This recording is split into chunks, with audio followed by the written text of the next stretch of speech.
musamman wadda a yau muna tare da wani babban bako. Bakon namu sananne ne baya buƙatar wata gabatarwa, shine tsohon advisor na ayyuka na ƙaramar hukumar Kumbotso, tsohon sakataren mulki na ƙaramar hukumar Kumbotso, kuma tsohon shugaban ƙaramar hukumar Kumbotso, a halin yanzu kuma ɗaya daga cikin members na national delegate, wato Dr. Honorable Alhaji Kabiru Ado. Muna maka barka da zuwa. Barka ka dai. Assalamu alaikum.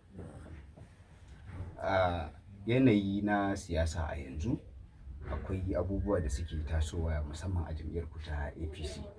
A wace mahanga kake hangen waɗannan abubuwan dangane da nasarar jam'iyyar ku a shekarar 2020 da yake karatu?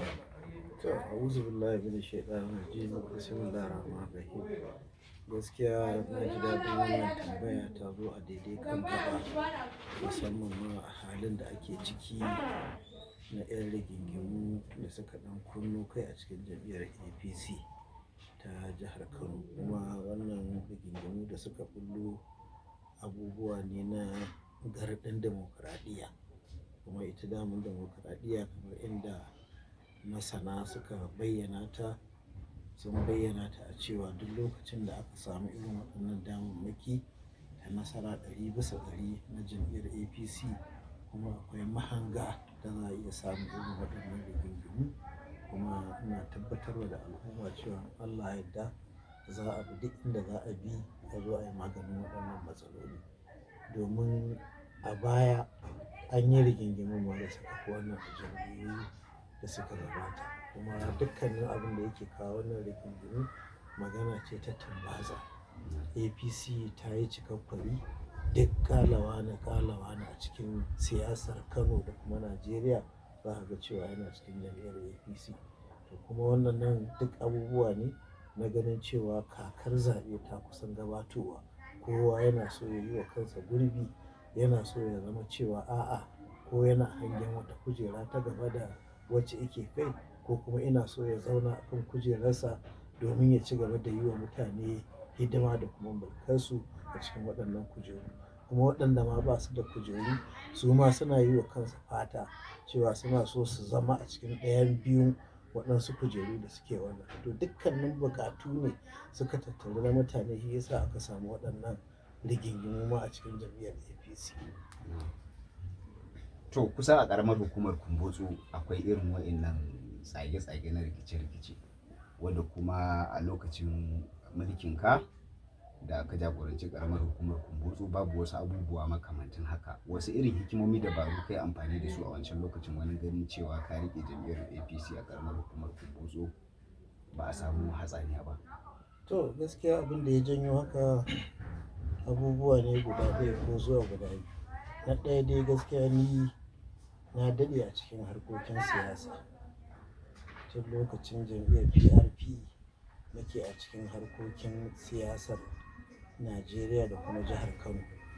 Kuma ba'ada bayan haka na daɗe a cikin mulki na ƙaramar hukuma kamar inda ka bayyana lokacin gabatarwa. Na yi advisor, na yi sakatare, kuma na zo na yi shugaban ƙaramar hukuma. Kuma ba'ada bayan haka ni ma'aikacin gwamnati ne.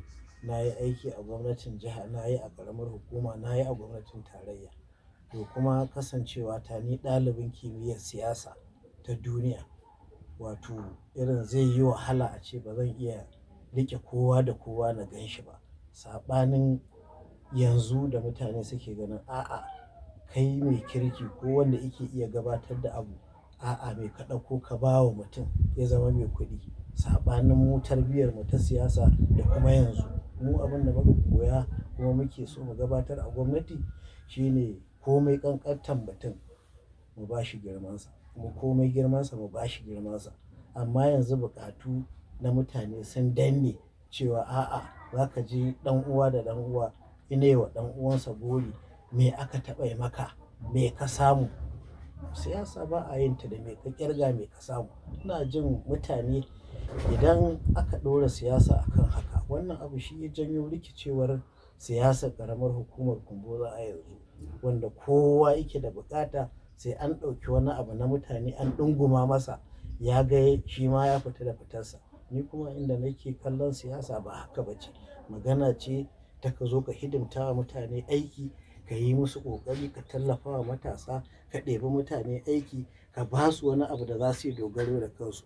Wannan gaskiya ita ce ta sa dukkanin ƙaramar hukumar Kumbotso ta samu ci gaba kuma ta samu zaman lafiya. Domin babu wani shugaba da zai ce a'a, lokacin da nake mulki na raina shi, ko kuma a'a shugaban nan ban yi da mutanensa ba. A'a, sai dai mutum ya ce a'a bai sami ɗumbun kuɗi ba. Wannan in ɗumbun kuɗi ne, ni ma kaina a matsayin shugaban ƙaramar hukuma ban samu wannan ɗumbun kuɗin ba. Saboda haka mutane ya kamata kullum a rinƙa ganin siyasa a matsayin siyasa. A tsaya a duba a ga a'a me za a yi na ai wani tsari na inda siyasa za ta ci gaba. Kamar ni na sami kaina a ɗan kwamitin ƙirƙiro ƙaramar hukumar Kumbotso. Muna yara ƙanana da mu da su baban Mujahid gashi nan, su ne muka je muka shiga lungu da saƙo muka nemi ma wannan ƙaramar hukumar har Allah ya tabbatar mana da ita. Saboda haka wannan shi ne ya kawo mana waɗannan nasarori da kuma dukkanin abin da muka samu lokacin da muke mulki har Allah ya tabbatar mana da wannan yanayi, kuma muna nan akan wannan mataki namu. In Allah ya da abin da muke sawa a gaba za mu samu nasara insha Allah. Dangane da rikice-rikice na ƙaramar hukumar na jam'iyyar APC a jiha baki ɗaya ma, menene mahangarka kuma menene shawararka dangane da shugabancin na ƙasa da kuma na Kano domin ganin cewa an shawo kan matsalar gabanin zaɓe mai zuwa? To gaskiya maganar mahanga da kuma abin da ya kawo rikici a cikin jam'iyyar APC magana ce ta ya kamata a yi da kowa da kowa. Kuma kamar inda na yi bayani a baya, magana ce ta buƙatu na mutane daban-daban. Shugabancin jam'iyyar nan ya kamata a ce an buɗa shi, duk da cewa ita jam'iyya magana ce ta a kirawo kowa da kowa, a tsaya a yi abin da ya dace wajen gudanar da ita. To duk inda kai wani zai ce kai masa kuskure, wani zai ce kai masa daidai. Kuma a wannan yanayi da jam'iyyar APC take ciki, shi kansa shugabancin na jam'iyyar APC din ya kamata a ce an kirawo kowa da kowa an zo lokacin da za a yi shi. Su waɗanda suke rigima da ɓangaren gwamnati, ɓangaren mu kenan na Dr. Abdullahi Umar Ganduje, su a lokacin ba su kirawo waɗancan kamar inda suke cewa a'a ba a kira su an zauna da su ba. Ina ganin yanzu idan gwamnati da kuma kwamitin sulhu na ƙasa ya kirawo waɗannan dukkanin jagorori ya zauna da su, duk za a zo a yarda da shugabancin, kuma mu tunkari jam'iyyar adawa ta PDP da sauran ƙananan jam'iyyu mu sake samun nasara. Kuma magana ce kawai ta buƙatar kowa. Ni ina ganin waɗanda suke dukkanin a waccan ɓangarori na rigima, magana ce kowa ya zo a zaunar da shi a kan kujerar da ya kamata a zaunar da shi. Ba magana ce ta a'a gobe jibi komai ya ƙare ba.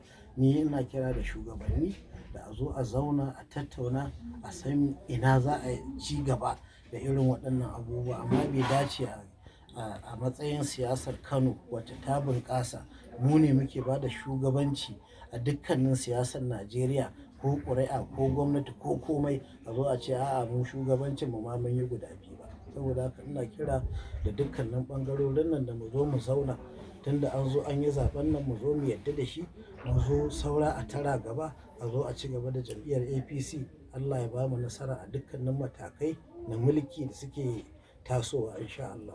Menene saƙonka na ƙarshe? To saƙona na ƙarshe zan daɗa dai kira ne da gwamnatin jihar Kano da kuma kwamitin riko na ƙasa, da cewa waɗannan rigingimu da ake yi da kuma wannan shari'a da take gaban kotu, a je a zauna a yi maslaha, a janye ta, a zo a dawo a zama uwa ɗaya uba ɗaya. Domin idan muka tunkari zaɓe a rigima, wallahi ba za mu taimaki jam'iyyar nan ba, kuma mun janyo wa 'yan jihar Kano wani ɓacin rai wanda ba za su iya yafe mana ba har abada. Domin gwamnati ta taso da managartan ayyuka, tana yi wa mutane hidima, tana yin dukkanin abin da ya kamata, amma daga ƙarshe a zo a ce an yi wa juna fancale. To wannan ba zai haifar wa da al'ummar jihar Kano ɗa mai ido ba. Saboda haka ina kira da gwamnati da shugabancin jam'iyya na ƙasa da su zo su kirawo wannan ɓangare, a zauna da su, a ji menene kukansu, in wanda za a yi musu alkawarurruka ne a yi musu, in wanda za a yi ne na a buɗa a shigar da su cikin wannan shugabancin, a buɗa a shigar da su, kowa ya na'am a zo a ci gaba da jam'iyyar APC. Ubangiji Allah ya ba mu nasara, kuma Allah ya sa kakar zaɓe ta 2023 mu lashe dukkanin zaɓuɓɓukanmu da suke tunkaro mu insha Allah. Kuma ina tabbatarwa da mutane in Allah ya da a ƙaramar hukumar Kumbotso za mu zauna mu ɗinke dukkanin wani abu da yake damun jam'iyyar APC. Za mu ba da goyon baya a zo a zama uwa ɗaya uba ɗaya, mu tunkari zaɓe in Allah ya da mu samu nasarori a dukkanin kujerun ƙaramar hukumar Kumbotso insha Allah. Masu sauraro, wannan shi ne ya kawo ƙarshen tattaunawarmu da tsohon shugaban ƙaramar hukumar Kumbotso, Alhaji Dr. Kabiru Ado Shekara, wanda kuma a nan za mu kawo ƙarshen shirin. Assalamu alaikum.